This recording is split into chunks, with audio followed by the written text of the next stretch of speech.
ఒక మహిళని వివస్త్రణ చేసి నడి రోడ్డు పైన కొట్టి మూత్రం పోసేలా ఆమె పైన దాడి చేస్తే ఆ కేసు గురించి మాట్లాడాలి మీరు. లేకపోతే అమర్నాథ్ గారు ఏదో అన్నారంట కదా మేడం గారిని, అనొచ్చా? ఈ ఘటన ఎంత ప్రమాదం. అమర్నాథ్ గారు ఒక హోంమంత్రిని అలా అనడం అనేది ఈ దేశంలో ఎక్కడైనా జరిగిందా? ఇలాంటివైతే ఓకే, కామన్. మా రాష్ట్రంలో కామన్ ఏం కాదు సార్. పాపం అమర్ గారు కూడా ఏం అనలేదు.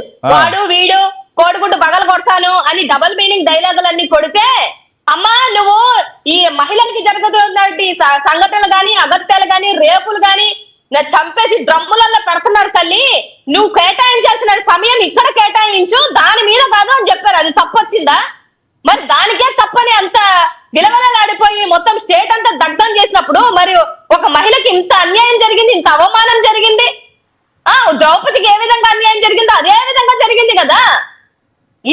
ఈ సంఘటన ఒకటి చాలదా మీరు భూస్థాపితం అవ్వడానికి?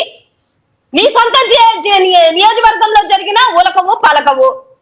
నీకు లాకప్ డెత్ చేస్తే నాకు తెలియదు, పెర్రెలు ఎందుకు ఇచ్చావు అంటే నాకు తెలియదు, ఒక ఆడబిడ్డని డ్రమ్ములో పెట్టి మర్డర్ చేశారంటే నాకు తెలియదు, ఆ ఫలానా వ్యక్తి తప్పిపోయాడు మేడం అంటే నాకు తెలియదు. ఇంకేం తెలుసు నీకు?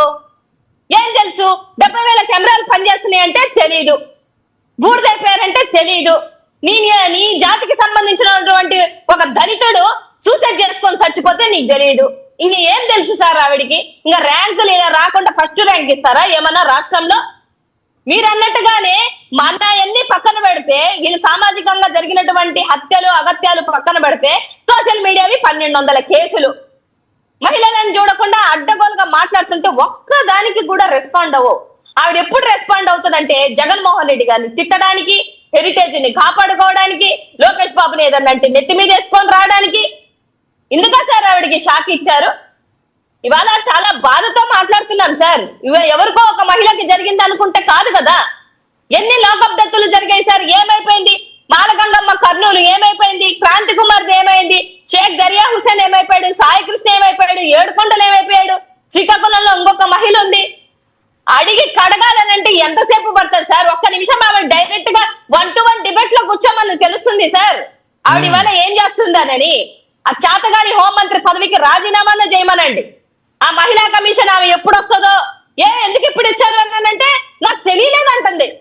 ఎందుకున్నారంటే మీరు ఆవిడకి ఏమీ తెలియదు ఒక మహిళ అయ్యుండి, మీకు ఏమీ తెలియదు ఒక మహిళ అయ్యుండి. ఇంకా మీరు ఎందుకు ఆ పదవులు తీసుకుంటున్నారు? ఎందుకు జీతాలు తీసుకుంటున్నారు? మా ప్రజల జీతాలే కదా మీరు. అవి ఎట్ట తీసుకోబుద్ధి అవుతుంది? రక్తపూడు తింటున్నట్టే కదా మీకు ఎలా తీసుకోబుద్ధి అవుతుంది అనేది నాకు ఇప్పటికే అర్థం కానటువంటి విషయం సార్. రైట్. ఇంత ఘోరాలు జరుగుతున్నప్పుడు రాష్ట్రంలో ఒక్కసారి కాకపోతే ఒకసారైనా ఆవిడ వచ్చి ప్రెస్ మీట్ పెట్టమనండి. జగన్మోహన్ రెడ్డి గారిని తిట్టడానికి కాదు ఆవిడ ప్రెస్ మీట్ పెట్టేది, వీటి కోసం ప్రెస్ మీట్ పెట్టమనండి.